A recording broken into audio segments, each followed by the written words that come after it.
¿Cómo le va? Yo soy Miguel Bárcena y nos da como siempre mucho gusto que nos acompañe en una emisión más de Aquí Entre Nos. El tema de hoy es la homosexualidad y lo vamos a abordar como siempre con un panel de expertos. Tenemos algunos especialistas y también invitados que nos van a dar su testimonio, así es que no se vaya.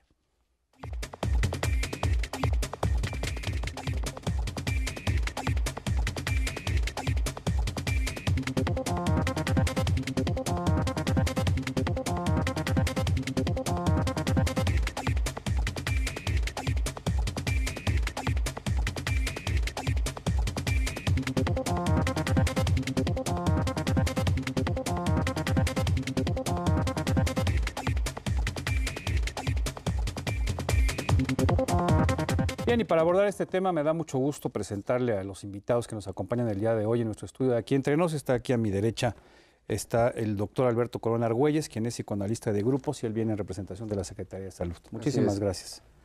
También está con nosotros Julieta Curiel Mesa, del grupo Closet de Sor Juana. Ella también nos va a dar su testimonio personal. Muchísimas gracias por acompañarnos. Gracias.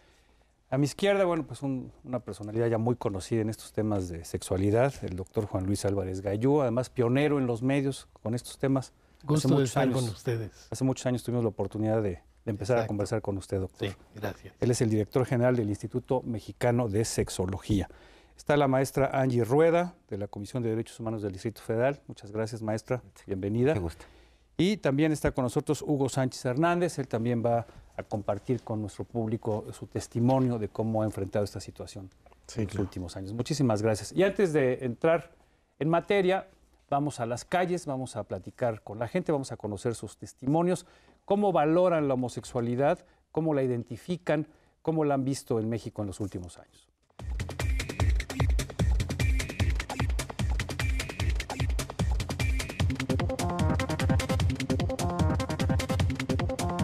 Para mí no hay ningún problema con eso. Las personas a veces tienden a tener algunas motivaciones con respecto al género.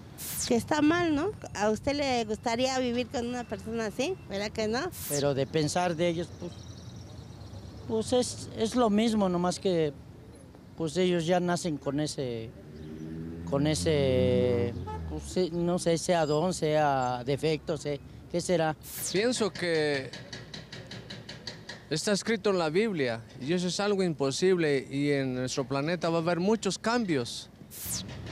Bueno, no pienso nada, o sea, yo creo que ya las personas nacen así, pues para qué meterse en la vida de ellas. Pues la verdad que como seres humanos, pues cada quien hace su vida como sea, ¿no? Pues es bien, es normal. Pues es una cosa no aceptable, pues porque últimamente se está propagando mucho eso y pues es un mal ejemplo para los niños, los estudiantes. Yo siento que cada persona es libre respecto a su sexualidad, ¿no?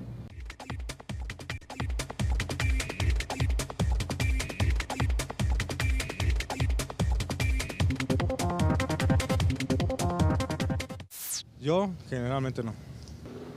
No creo que sea homofóbico porque pues, conozco personas que, vaya, son homosexuales. No, ¿para qué?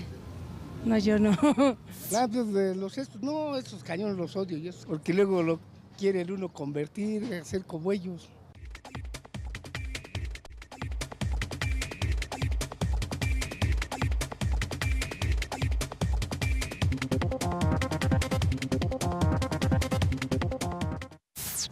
Pues sí, porque hablan mal de ellos, luego los golpean.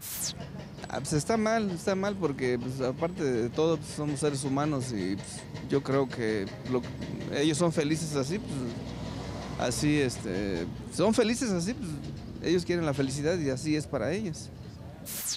La agresividad física y la agresividad verbal. Pues sí, es muy discriminado porque pues su modo en su forma de ser de ellos, pues sí los discriminan. Pero le gritan, le pegan, lo matan, todo eso está mal porque si los hombres nacieron así o quieren hacer así en su vida de ellos. Pues les chiflan de que están buenotes o a veces de que están muy exagerados. Los odian mucho a los cañones. Pues también sí, eso está mal, ¿verdad? Que sí los insulten, que sí los discriminen, ¿verdad? Porque también pues, son seres humanos igual que uno mismo también. El maltrato físico y psicológico. Sí, muchos discriminan a los compañeros porque no dejan de ser humanos como nosotros.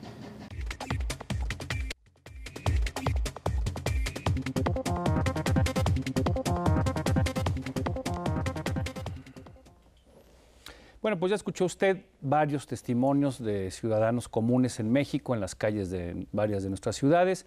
Algunos entienden el tema de la homosexualidad, pero en muchos casos sigue predominando la discriminación, la estigmatización hacia las personas que tienen una preferencia sexual distinta.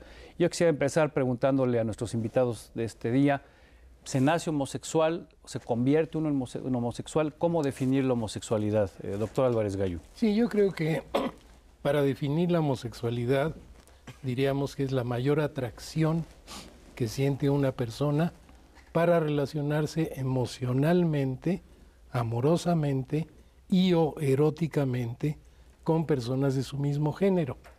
Las investigaciones actuales nos demuestran que, y eso desde los años 70, que las personas que son homosexuales lo traen desde el nacimiento.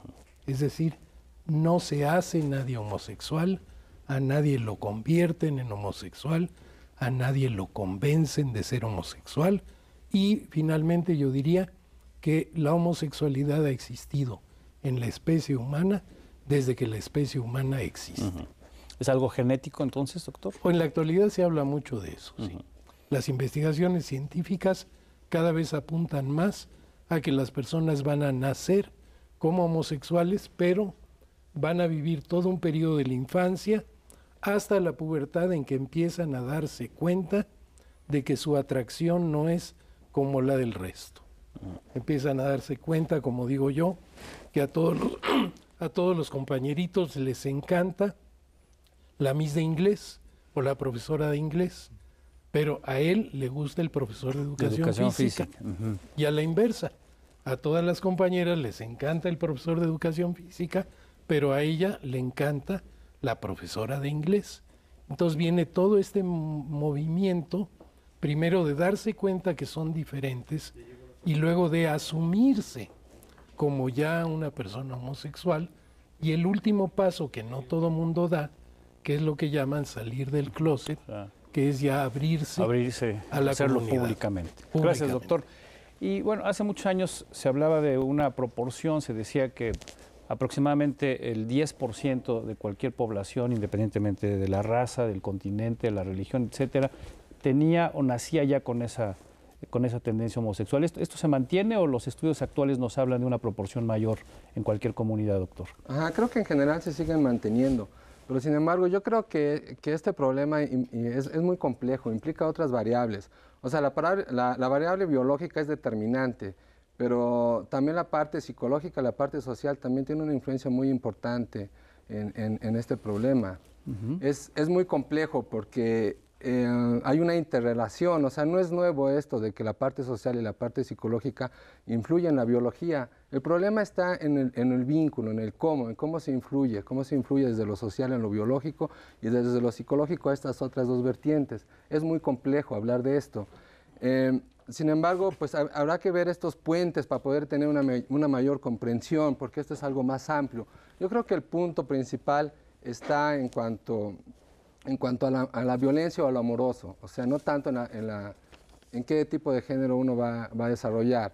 Si uno es heterosexual, si es homosexual, si es bisexual, y lo hace uno más ejerciendo violencia, yo creo que eso es cuando caemos en una parte patológica, digamos. Pero si puede ser uno amoroso con su pareja, padre, madre, sociedad, pareja homosexual, heterosexual, bisexual, lo podemos hablar como de algo más sano, ¿no? Algo más elaborado. Ahora, si todos estamos de acuerdo que es algo natural, que siempre ha existido, que en todas las sociedades se presenta independientemente de la raza, de la religión, del culto, etcétera, etcétera, ¿por qué en México, maestra, seguimos estigmatizando a los homosexuales o a las lesbianas? ¿Por qué se les sigue tratando como si fuera algo contra natura, como si fuera un pecado en muchos casos en comunidades muy religiosas? ¿Por qué no hemos podido salir de ello? Bueno, estamos avanzando. Yo creo que en buena medida porque México, como muchos países, son sociedades patriarcales en las cuales se ha impuesto la dominación de lo masculino sobre las mujeres y sobre muchos hombres.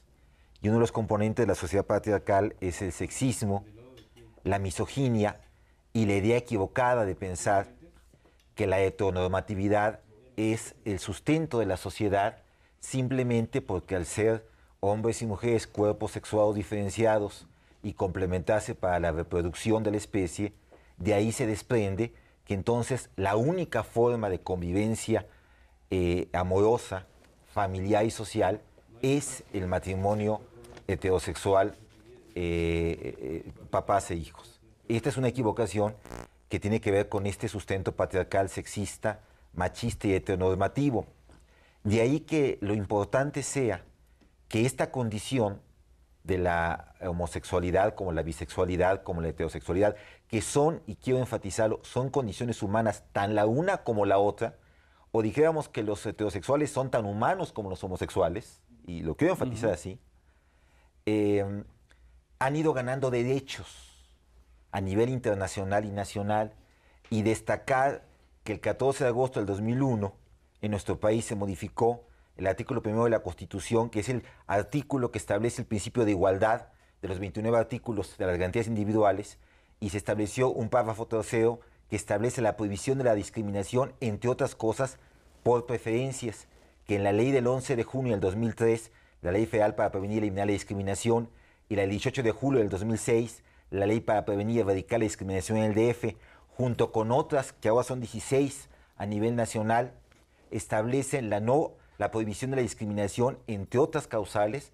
por preferencias sexuales, lo cual implica que vamos avanzando en el reconocimiento de la diversidad humana, que también implica la diversidad de familias, incluidas las familias formadas por personas del mismo sexo. Muy bien, maestra, gracias. Efectivamente ha habido un avance, no se puede negar, aquí lo hemos constatado en los últimos años, y esto ya se ha integrado a nuestro marco legal en estas disposiciones que precisamente evitan o tratan de evitar la discriminación. El problema de México es que tenemos leyes muy buenas para todo, pero en muchos casos no se aplican. Vamos a ver esta cápsula para que comprendamos un poco mejor cómo se entiende la homosexualidad en México y cuáles son los estigmas que todavía se siguen presentando. La homosexualidad es un tema que siempre está presente, pero que no todos toleran. Aún en nuestros días, la discriminación y violencia hacia los que sostienen relaciones sexuales o sentimentales con personas de su mismo sexo son episodios muy comunes. 1 de cada 3 personas pertenecientes a este sector es maltratada de una u otra forma en México. Así lo revela el informe especial sobre violaciones a los derechos humanos por orientación o preferencia sexual y por identidad o expresión de género 2008, publicado por la Comisión de Derechos Humanos del Distrito Federal. Los abusos hacia ellos obedecen a un problema estructural y forman parte de un comportamiento muy generalizado que se refleja en burlas, ataques verbales, agresiones físicas, incluso crímenes de odio por homofobia. De hecho, la Comisión Ciudadana contra los Crímenes de Odio por Homofobia refiere que de 1995 a 2006 se ejecutó a 420 personas por odio homofóbico, de las cuales 148 casos ocurrieron en el Distrito Federal.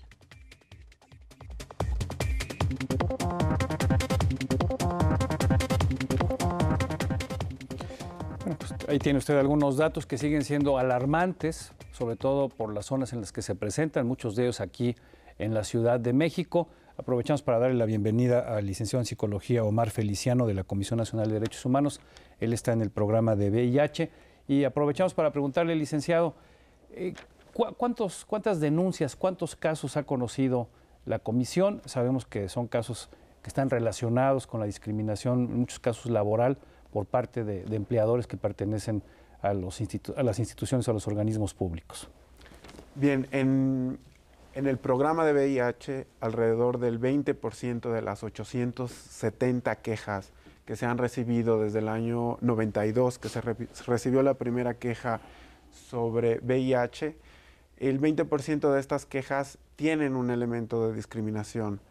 ¿Y es hacia la enfermedad o hacia el portador? Hay una cuestión muy interesante, que es la asimilación entre la idea de SIDA y homosexualidad, que es el problema de la homofobia en el caso de la prevención del VIH. Evidentemente hay no solo problemas como es los crímenes de odio, la discriminación y la negación de servicios, sino que también existe un efecto mucho más invisible de la homofobia institucional en las políticas públicas, en este caso de salud, pero se puede hablar de muchas otras, como en la educación y como los índices mayores que tienen las personas homo, bisexuales y trans en las escuelas para dejar las clases.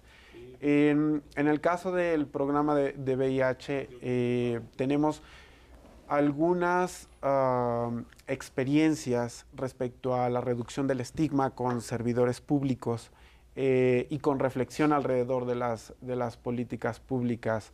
En el caso mucho más amplio de la homofobia criminal, hay dos recomendaciones, ambas de 1994. Una fue promovida por el ya fallecido activista José María Covarrubias respecto a los crímenes de odio en el estado de Chiapas, cuando empezaron a aparecer transvestis asesinados. La recomendación considera que en este caso hay una falta de acceso a la justicia, hay errores en la integración de los expedientes. Igualmente sucede con la queja que promovió la organización AVE de México respecto al asesinato de su presidente Francisco Estrada Valle. La recomendación igualmente menciona errores en la integración de los expedientes. En el caso de VIH, la segunda recomendación emitida en la historia del año del 95 se refiere a un hospital en Hidalgo en el cual hubo aislamiento hospitalario.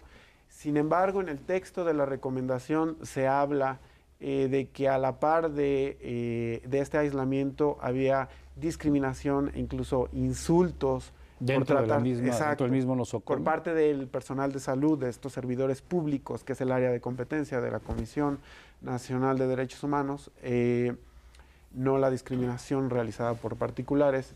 En este caso, la homofobia fue un ingrediente más que incitó a que este paciente se suicidara lanzándose de la ventana de su cuarto.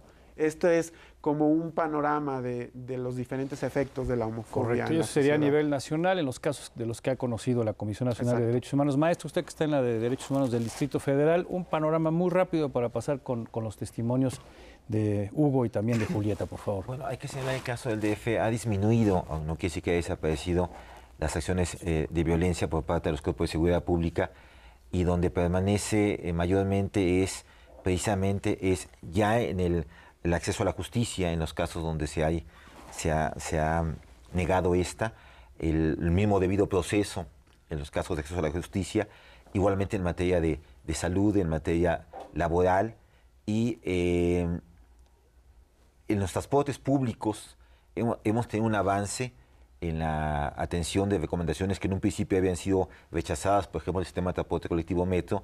Hemos visto que el propio Metro ya ha asumido campañas contra la homofobia.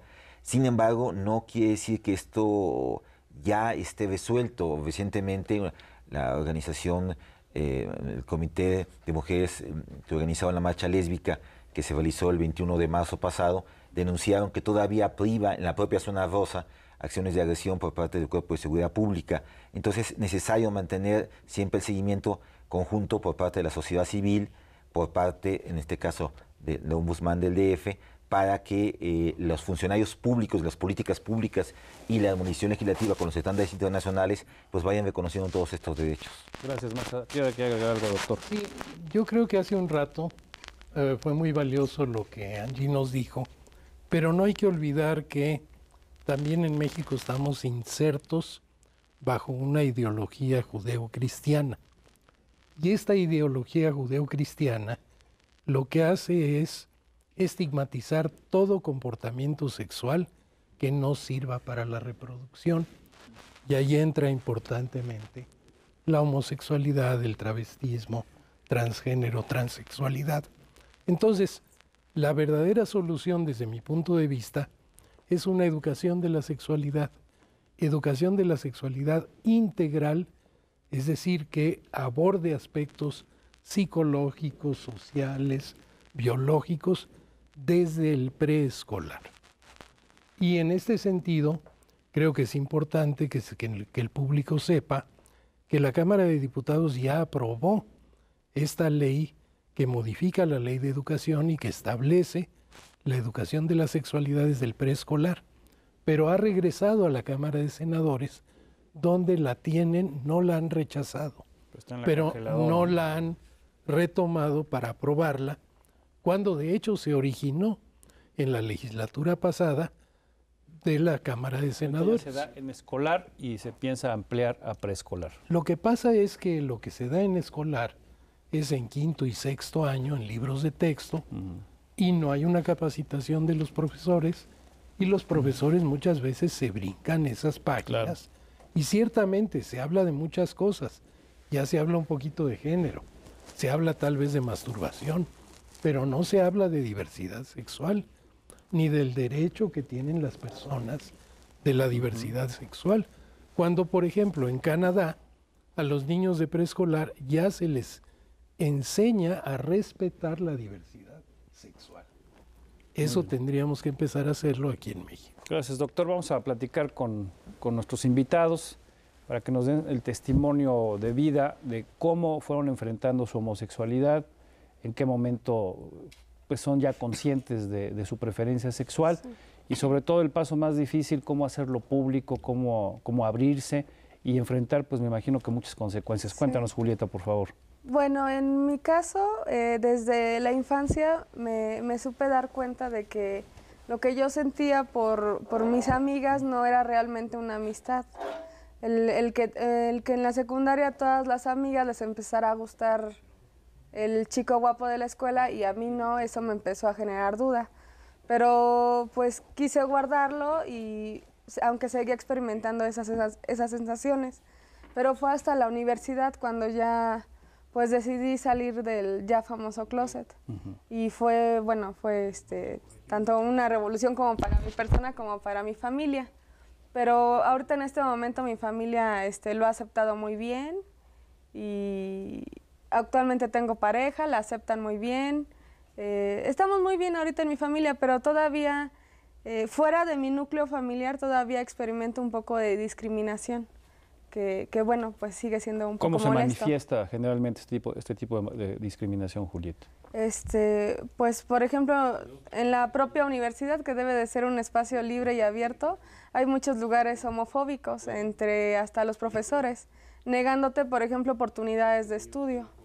También, he tenido esas experiencias, o por ejemplo visitando lugares para esparcimiento en su mayoría heterosexual, eres discriminada siendo lesbiana. Gracias, Julieta. Y en el caso de Hugo, ¿cómo fue tu situación? ¿En qué momento te percibes, te aceptas como homosexual y das el gran paso para que todo el mundo lo sepa? Pues cuando entré a la etapa de la pubertad es cuando me doy cuenta que soy homosexual. Pero desafortunadamente a mí me habían enseñado que todo eso era malo. Mis papás, mi familia en general, toda mi familia. Entonces yo crecí con esa idea. Y entonces cuando siento eso, yo me siento mal. Siento que es malo, me siento culpable, siento que soy malo y viene pues muchos conflictos, ¿no? Emocionales, psicológicos. Pues posteriormente me doy cuenta que hay muchas opiniones acerca de eso. Entonces yo comienzo a buscar información y digo, ¿realmente es malo? ¿Realmente es lo que me enseñaron? ¿Es cierto eso? Y bueno, finalmente fue todo un proceso, claro, pero finalmente me acepté. Dije, no me acepté porque no es algo malo, me di cuenta y dije, pues lo disfruté, ¿no? Salí del closet en la universidad también. La prepa fue mi proceso de superación, de superar todo eso, de búsqueda, de buscarme a mí.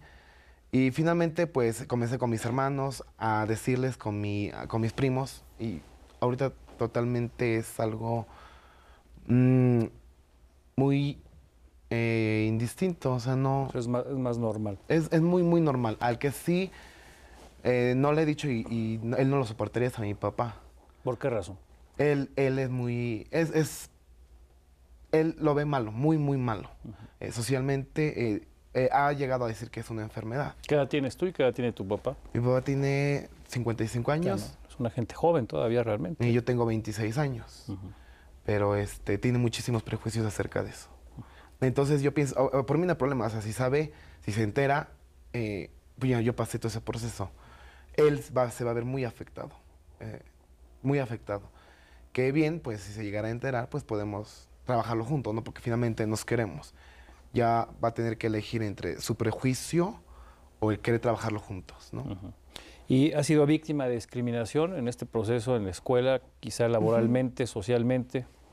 En la escuela, pues, entre los compañeros, los insultos, ¿no? Los típicos.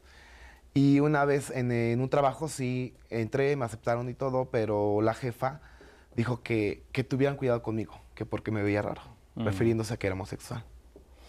A mí me llama mucho la atención. Tenemos ya más o menos claro qué es la homosexualidad, qué es natural, cómo se presenta, socialmente en muchos casos incluso está aceptada. Y es un tema como que sigue siendo tabú, no queremos enfrentarlo, pero por otro lado, en México por lo menos bromeamos mucho con el tema de la homosexualidad, ¿no? Hay una gran cantidad de chistes, hay una gran cantidad de bromas. El otro día leía lo que pasa en los vestidores de los equipos de fútbol de la primera división, ¿no? Donde siempre están bromeando con ese tipo de cosas. Veíamos una escena esta del jabón ahí en la película esta de Rudo y Cursi, por ejemplo, pero no sabemos de deportistas homosexuales en México. Y sin embargo es un tema recurrente en los vestidores. ¿A qué lo atribuye, doctor? Sí, esto es el chiste. El chiste es una forma de poder, de alguna forma, darle trámite a ciertos deseos que uno tiene. La parte de la homosexualidad como elección es parte del desarrollo. Todos pasamos por una elección de este tipo. Poco a poco vamos nosotros definiendo si nos quedamos con un tipo de sexualidad u otro. Pero es parte o sea, todos tenemos esos instintos, tenemos instintos homosexuales. Ya con el tiempo lo decidimos, hacemos una decisión, como cuando dice que sale del closet. Y mientras tenemos esas ansiedades, buscamos formas de sacarlo. Nos fijamos, miramos, observamos, y con el chiste, ¿no? El chiste le pone ese acento sexual y es una manera de sacar esto. ¿Por qué se usa de esta manera? Yo creo que estamos en una etapa de crisis institucional. O sea, las instituciones deberían de tener esta facultad de poder metabolizar estas ansiedades y podérselas regresar al individuo un poco más tranquilas, con menos violencia. Entonces vemos cómo desde la institución familia se inaugura desde una violencia importante al rechazo de estos deseos. Y después en la escuela, después en el trabajo y después en todos lados. O sea, la función de la institución está fallando, ¿no? Sí. Entonces vienen estos cuestionamientos para que haya una revolución, lo que tú decías, una revolución desde mí primero, después de en la familia y después en la sociedad, ¿no? O sea, vino esa toda revolución en ti, queriendo pensar cuál es tu deseo, confusiones, es este mi deseo, no, viene la culpa, el rechazo y toda una confusión, ¿no? O sea, aparte de estar confuso tú, te vuelves más confuso por todo lo social, ¿no? Entonces esto agrava el problema, hasta que poco a poco vas dándole coherencia y haces tu elección, ¿no? Sí, y además, por ejemplo, a mí me llama mucho la atención, yo tengo un par de niños varones de 8 y 10, y de repente convivo mucho con sus amigos, y cuando alguien hace algo mal o quiere buscar una manera de ofenderlo, no seas gay, ¿no? Sí. No seas gay o va a la misoginia, no seas nenita, ¿no? Y eso, aunque ya llevan también clases de educación sexual y se trabaja mucho con los padres y con los maestros, pues es una situación que desafortunadamente todavía sigue ahí. Vamos a ver esta cápsula que preparó nuestro equipo de producción precisamente para ver de qué manera se va enfrentando la gente que es homosexual a estos estigmas y a estos problemas sociales en México?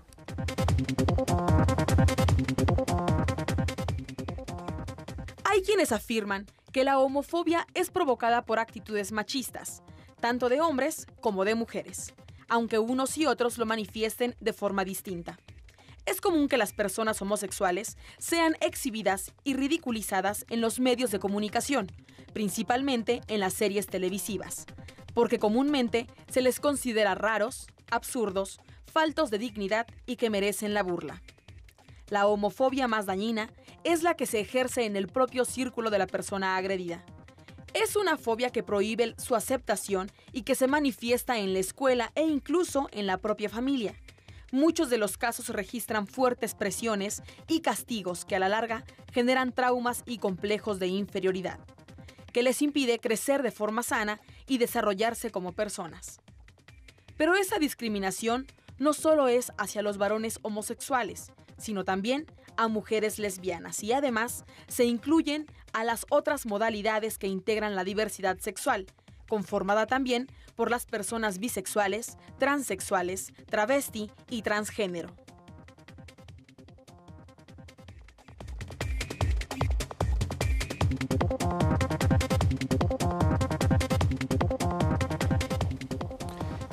Yo quisiera preguntarle a Julieta, ¿qué es lo que le molesta a los mexicanos, a las mexicanas, cuando saben que una persona es homosexual, es lesbiana? El que lo diga, el que lo perciban así, el que se muestre abiertamente con su pareja, su actitud, su forma de vestir, su forma de hablar. Finalmente, ¿qué es lo que le molesta? ¿Cuál ha sido tu peor experiencia en ese sentido? Bueno, a mí me ha tocado una simple caminata en Coyoacán, por la tarde, por la noche, el no poder ir agarrada de la mano de tu pareja, porque me ha tocado que las mamás se acercan y me dicen que sí me puedo soltar de la mano porque traen niños pequeños. Entonces, ese tipo de situaciones hace que uno pues solamente se encierre en su casa y pueda ahí convivir con su pareja. ¿Y te sientes limitada? ¿Te sientes Me siento, a veces me he sentido un poco poco limitada, pero he llegado a la decisión de decir, pues me vale y voy a vivir mi vida como pues es la mía, ¿no? Y si a la demás gente le molesta, pues que la demás gente sea la que se vaya y se encierre en su casa. Yo no lo voy a hacer. En el caso de las mujeres es hasta común, ¿no? Porque desde niñas también están muy acostumbradas a convivir más, a intimar, a tomarse la mano, bañarse juntas. Y no es tan mal visto como sucede en el caso de los varones. En tu caso, Hugo, ¿qué ha sido lo peor que te ha pasado? Pues lo peor que me ha pasado es que sí, todo eso, las limitaciones que hay, y sí a veces un conjunto de chavos sí ha querido golpearnos cuando ven que estamos de la mano, nos venimos abrazando, besando. O sea, pero no han llegado a ser violentos contigo. No, pero sí han querido ser agresivos. Ahora yo quisiera preguntarles a los especialistas, decían que un homosexual no se hace sino nace. ¿Qué pasa con el que es bisexual o que en algún momento de su vida decide tener relaciones sexuales con ambos géneros, o aquel que por experimentar lo hace en algunas ocasiones y después se reafirma en uno de los dos lados? Sí, mira, yo creo que es muy importante ubicarnos en que la preferencia o la llamada orientación no tiene que ver con la práctica, no tiene que ver con la experiencia erótica, tiene que ver con lo que te atrae más. Y de la misma manera que a algunos nos atraen más las personas del otro género, a otros les atraen más las personas del mismo género. Y hay un grupo de personas, también una minoría, pero esta curiosamente rechazada tanto por heterosexuales como por homosexuales, que tienen este gusto que implica ver otras cosas en las personas que no se limitan exclusivamente a su género. Y entonces pueden sentir atracción por un varón, pueden sentir atracción por una mujer, y son las personas que están en la bisexualidad, que yo diría que también es algo que aparece desde el nacimiento, porque tampoco encontramos investigaciones que hayan demostrado que una persona es homo o bi por alguna circunstancia de su vida. Todas las investigaciones han rechazado circunstancias de la vida, de la familia, de incluso situaciones traumáticas que puedan considerarse como el origen de ser homosexual o de ser bisexual, ¿no? Y algo muy interesante es que esta misma ideología judeocristiana estigmatiza más el desperdicio del semen en el caso de los varones y no estigmatiza tanto el que las mujeres, porque las mujeres cuando tienen un orgasmo no desperdician óvulos. En cambio, la estigmatización desde la ideología judeocristiana es mucho más acentuada hacia el varón que hacia la mujer. No quiere decir que no hay discriminación hacia la mujer, pero también es muy importante que, por ejemplo, estas mamás que se acercan a Julieta y que le están diciendo no le des un mal ejemplo a mis hijos, cuando muchas de estas mamás no se fijan en los malos ejemplos que ellas dan en otros aspectos, ¿no? Porque el ejemplo no va a hacer que una persona se vuelva homosexual o se vuelva bisexual.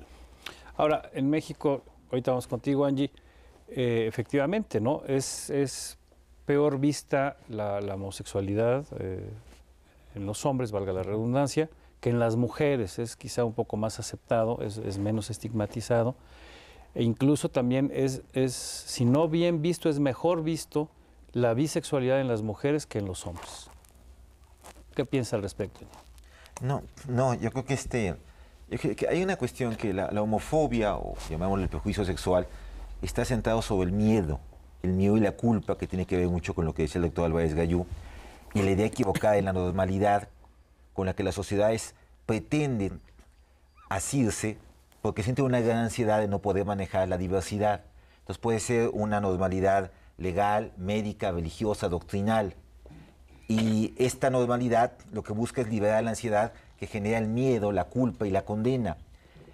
Por eso, yo lo que quisiera enfatizar es que lo que hablamos de los estados laicos y la necesidad de que quede perfectamente claro y constitucional en nuestro país incluso que es un estado laico, son los derechos humanos, los derechos que tenemos todos, entre ellos el derecho a la orientación sexual y a la identidad de género, para que entonces no haya discusiones.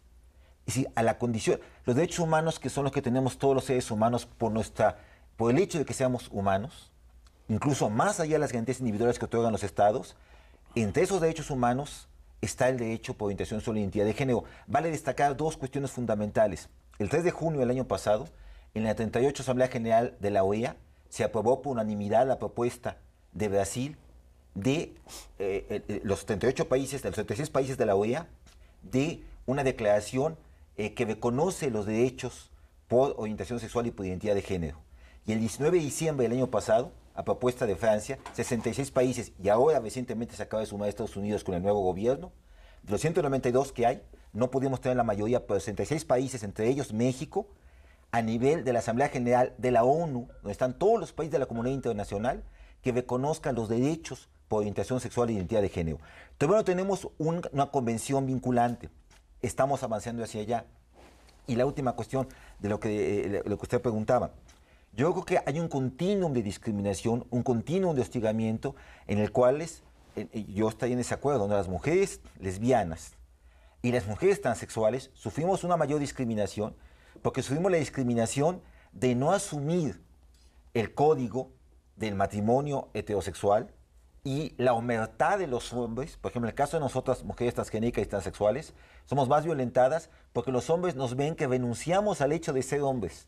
Habiendo nacido hombres, rechazamos ese privilegio en la lucha de nuestra identidad. Por eso es importante que las mujeres lesbianas y las mujeres transexuales y transgenéricas nos visibilicemos y defendemos nuestros derechos frente a este predominio de los hombres que a veces también les llega a los hombres homosexuales. ¿Cómo explicarle a la gente el asunto que ya que lo toca de la transexualidad, aquel que nace con unas características y después decide cambiar al otro género a través de una serie de... Bueno, aquí hay algo muy importante y me permito con todo respeto corregirte. Las personas transexuales no deciden. Es decir, la transexualidad es una discordancia entre la identidad de género y la biología, el cuerpo. son lo que tradicionalmente se llama una mujer atrapada en un cuerpo de hombre, un hombre atrapado en un cuerpo de mujer. Entonces, estas personas luchan toda su vida por lograr esa concordancia. Como no logramos ni tenemos forma de cambiar la identidad de género, quiero decir, ¿qué tendría yo que hacer para que el doctor empezara a sentirse mujer? Pues es imposible. No podemos mover la identidad de género. Entonces, la ayuda que se les puede dar a estas personas es cambiando sus cuerpos, con reasignación hormonal, con reasignación quirúrgica. Pero lo importante aquí es que estas personas, la identidad de género discordante, la tienen desde los 12 meses de edad. Es decir, no es algo que deciden. Creo que es importante que el auditorio tenga claro que la persona transexual no es una persona que se levanta una mañana y alegremente decide hoy voy a cambiar de sexo, ¿no? Son personas que viven esta discordancia. Lo que me refiero es que en algún vida. momento de su vida toman la decisión de someterse precisamente a esa... Exactamente, de buscar la reasignación, tanto a nivel hormonal como a nivel quirúrgico.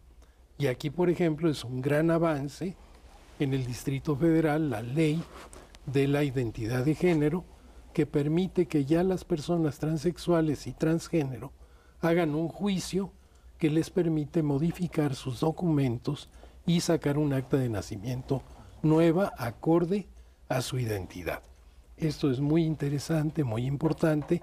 Se están dando los primeros casos, todavía por ahí hay algunos tropezones con algunos jueces, pero vamos bien, vamos bien. Yo creo que pronto esto va a ser ya muy firme, muy realista, y vamos a poder ayudar mucho a muchas de estas personas que sufren mucho. Gracias, doctor. Doctor Corona, institucionalmente, ¿qué está haciendo el sector salud, en particular la Secretaría a nivel federal, para informarnos, para que podamos entender mejor toda esta situación y esta problemática tan difícil que enfrentan algunos ciudadanos? Bueno, desde la institución de salud mental lo que estamos viendo pues es precisamente que haya salud en la elección de género, porque puede haber tanto una patología grave que puede ser psicosis o unas no tan graves como neurosis, y puede ser compartida tanto por homosexuales como por heterosexuales. Ese no incluye que haya diferencias. Entonces lo que se trata es de que la salud mental llegue de manera indiscriminada y que un homosexual tenga salud mental. Puede ser que no haya patología, pero también puede haber una patología muy severa, ¿no? Entonces eso es lo que se tiene que abordar desde el punto de vista de la patología, ¿no? Desde qué es lo que está, si hay delirio, si hay una ansiedad importante, si hay depresión, si hay angustia. Entonces eso es lo que importa, eso, no la elección de género, ¿no? Porque claro, eso se puede compartir, es ahora, universal. No vemos, o por lo menos no recuerdo, campañas ni recientes ni constantes para informarle a la gente, como que sigue siendo un tabú desde el punto de vista gubernamental, tanto federal como estatal, y es algo a lo que no le quieren entrar. Sí va avanzando poco a poco en el legislativo, poco a poco quizá en el punto de vista laboral, pero no hay campañas, digo, no hay una situación a nivel nacional. Lo que decía el doctor, las instituciones de la ideología. Cuando una institución se planta ya con una ideología, lo que quiere es conservarse. No admite la revolución, no admite cambios, quiere y forza a todos los demás a que estén quietos, no se muevan, ¿no? Entonces, es por eso que también viene esta parte biológica que nos habló el doctor, pero también hay una revolución interna, psicológica. ¿En qué momento ya me asumo? ¿En qué momento ya me suelto? Y también todavía de ahí continúa con la social, ¿no? Claro. Seguir también tratando de que haya cambios desde lo social. Entonces las instituciones se quedan en estas ideologías y es muy difícil el cambio, la apertura, pero es algo que se tiene que estar trabajando.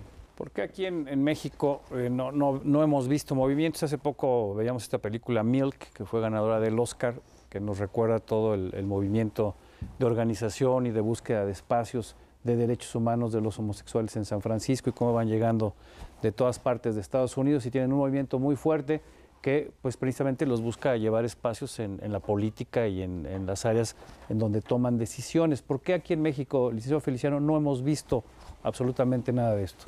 Yo creo que algo que ya mencionaba Angie Rueda, que todos estos logros legislativos respecto no solo a la ley en reconocimiento a la identidad de los transexuales, sino en cuestiones de la ley para prevenir y erradicar la discriminación, además de la sociedad de convivencia.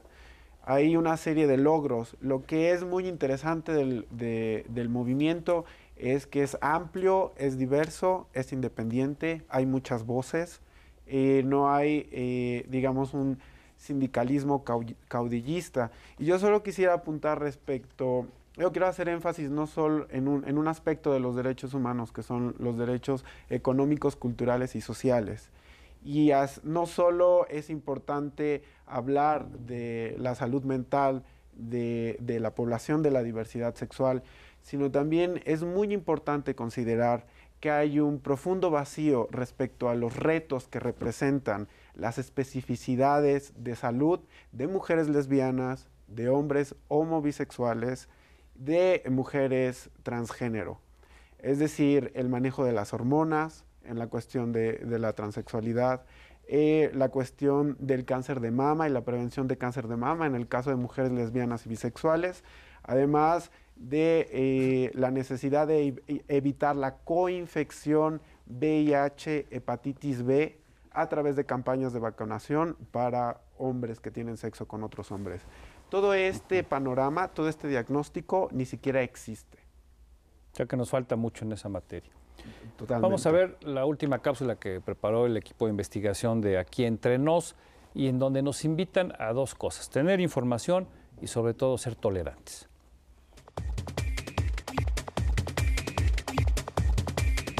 La condición homosexual tiene causas aún desconocidas y existen teorías sobre su origen, pero ninguna se ha tomado como verdadera. Ya sea que se trate de un trastorno, de una característica sexual congénita o de una orientación adquirida por la experiencia de vida, lo cierto es que ser un homosexual significa ser blanco de discriminación y agresiones de todo tipo. Algunas personas llaman homofóbicos a todo aquel que no apoye o no esté de acuerdo con la homosexualidad o sus ideales. Sin embargo, esta definición no es correcta. El término señala al sujeto discriminador, el cual rechaza, odia, persigue o inferioriza a los homosexuales. A decir de los psicólogos, la homofobia es un trastorno mental que se manifiesta como un severo estado de pánico ante la presencia, cercanía o simple mención de los individuos homosexuales.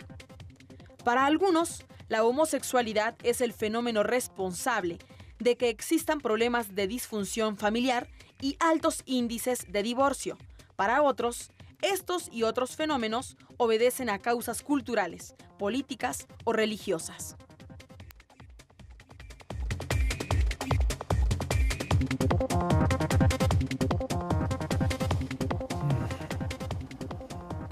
Bien, vamos ya a la etapa final del programa, vamos a las conclusiones. Aquí comentábamos un poco el contenido de la última cápsula y habría que insistir en lo que hablábamos al principio, ¿no? La homosexualidad es algo natural, existe desde siempre, no es exclusiva de ningún tipo de sociedad, raza o cultura, y lo que debemos de buscar como individuos, como familia, como sociedades, como gobierno, es precisamente avanzar en el tema de la tolerancia, evitar la discriminación y sobre todo garantizar los derechos humanos a través de un marco legal. Sí, y además que la gente sepa que esto ya no se considera como un padecimiento, como un trastorno mental, ¿no? Estuvo mucho tiempo metido en esos ámbitos, pero ya la Mundial de la Salud, la Asociación Psiquiátrica han sacado estos temas de la diversidad sexual fuera de sus catálogos y ya no podemos considerar que sean personas con ningún tipo de trastorno por la orientación. Puede haber una persona homosexual deprimida o ansiosa, como cualquier heterosexual, pero como decía el doctor, ¿no? El problema quizá en México y en el mundo es el tema del VIH y el tema del SIDA, ¿no? De hecho, yo tomaba como referencia la película esta de Sean Penn. A mí me tocó estar en esa época en San Francisco, y cuando regresé a principios de los años 80, se me ocurrió precisamente hacer estos programas sobre SIDA, cuando conocimos al doctor y hablábamos de lo que sucedía en México. Lo que es evidente es que el SIDA inhibió, quizá por algún tiempo, el movimiento homosexual en Estados Unidos y en el mundo. Esto ya ha pasado, ya han pasado varias décadas, pero sin embargo es un tema que no hemos podido superar, el de asociar el VIH con alguna parte de la comunidad homosexual y seguir discriminando a este grupo. Aquí hay un punto importante que son los contextos de vulnerabilidad. En el caso de México, la vulnerabilidad hacia el VIH es decir, la discriminación, las prácticas discriminatorias, los estigmas, el estigma interno que viven, en este caso, hombres que tienen sexo con otros hombres, que es una categoría epidemiológica que nos sirve para identificar a hombres homosexuales, a hombres bisexuales y a hombres heterosexuales que no se reconocen como tal, como homosexuales, pero tienen prácticas con otros hombres. Esta es una etiqueta que la usamos como una herramienta, no es una identidad, es solo para poder entender el fenómeno. A partir de esto, evidentemente, ya lo mencionabas, el movimiento de la diversidad sexual y en específico la parte que le correspondía a los hombres homosexuales, por una parte vio minados sus esfuerzos debido a la muerte de los activistas y por el otro a que los sobrevivientes se dedicaron a la lucha contra el SIDA como una respuesta de emergencia. Inmediata, ¿no? Ahora es muy gratificante ver todos los nuevos activistas que surgen independientemente del contexto de VIH. Sin embargo, evidentemente hay un vínculo entre el movimiento gay y los activistas de lucha contra el VIH, de la misma manera que lo hay entre las el movimiento lésbico y el feminismo. Y ahora recientemente se han integrado las mujeres transexuales al coro del feminismo. Digamos que la diversidad sexual como movimiento tiende puentes, porque los derechos humanos parten a partir de la premisa de que todos tenemos dignidad humana. Gracias, Feliciano. Un último comentario. ¿Qué le dirías a la gente en función de tu experiencia, de lo que has vivido, de lo que te gustaría no seguir viviendo y que fuera mejorando?